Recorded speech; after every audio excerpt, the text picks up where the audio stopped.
अपने स्वातंत्र्य की लड़ाई में उनका योगदान तो अविस्मरणीय है,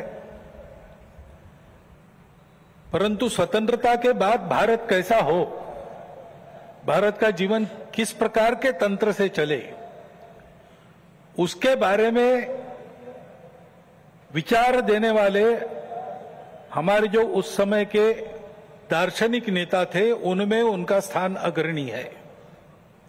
हिंद स्वराज में उन्होंने वह चित्र का रेखांकन किया है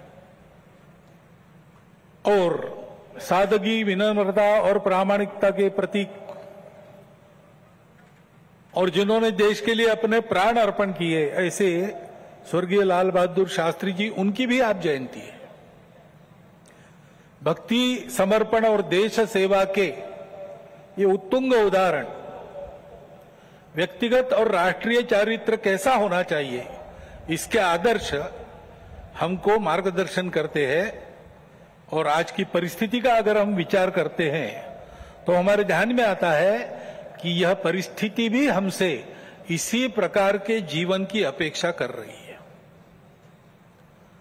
परिस्थिति एक सी नहीं होती, अनेक रंगों की होती है। तो परिस्थिति में बहुत कुछ अच्छा है,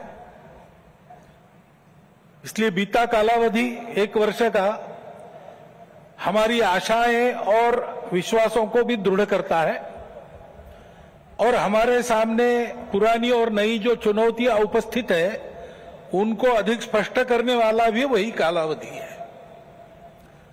जैसे प्रयागराज में एक विशाल महाकुंभ हुआ, आधुनिक व्यवस्थापन के सारे कीर्तिमान तोड़कर एक जागतिक विक्रम तो उसने प्रस्थापित किया ही, लेकिन संपूर्ण भारत में श्रद्धा और एकात्मता की एक लहर उसने दौड़ा दी। पिछले साल एक दुर्घटना पहलगाम की भी हुई, हमला हुआ सीमा पार के आतंकियों के द्वारा, 26 भारतीय नागरिकों की उनका धर्म पूछकर हत्या की। लेकिन उसके चलते सारे देश में प्रचंड दुख और क्रोध की लहर पैदा हुई। पूरी तैयारी करके सरकार ने, हमारी सेना ने उसका बहुत पुरजोर उत्तर दिया। सारे प्रकरण में हमारे नेतृत्व की दृढ़ता, हमारी सेना का शौर्य, कौशल्य और समाज की एकता और दृढ़ता का एक उत्तम चित्र प्रस्थापित हुआ। और यह भी वह घटना हमको सिखा गई कि यद्यपि हम सबके प्रति मित्र भाव रखते हैं और रखेंगे, फिर भी अपने सुरक्षा के विषय में हमको अधिकाधिक सजग रहना पड़ेगा, समर्थ बनना पड़ेगा। क्योंकि इस घटना के बाद दुनिया में विभिन्न देशों ने अपनी अपनी जो भूमिका ली, उसमें हमारी ये भी ध्यान में आया कि हमारे मित्र कौन कौन है और कहां तक है।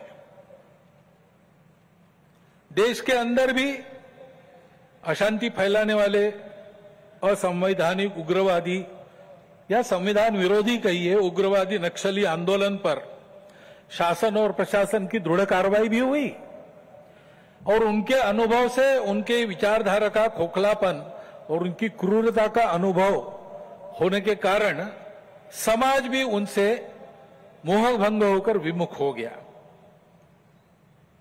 लेकिन उनका नियंत्रण तो हो जाएगा, परंतु अब ये उस क्षेत्र में एक बड़ी जो बाधा थी वो दूर होने के बाद उस क्षेत्र में न्याय की स्थापना हो, विकास वहां तक पहुंचे, सद्भावना, संवेदना और सामरस्य वहां स्थापित हो, इसके लिए समाज की भी और शासन प्रशासन की भी योजनाएं चलनी पड़ेगी, क्योंकि इनका अभाव ही ऐसे उग्रवादी ताकतों के पनपने का कारण बनता है। নানা ধরনের কন্টেন্ট দেখার জন্য লাইক করুন, শেয়ার করুন আমাদের ফেসবুক পেজ, সাবস্ক্রাইব করুন আমাদের ইউটিউব চ্যানেল।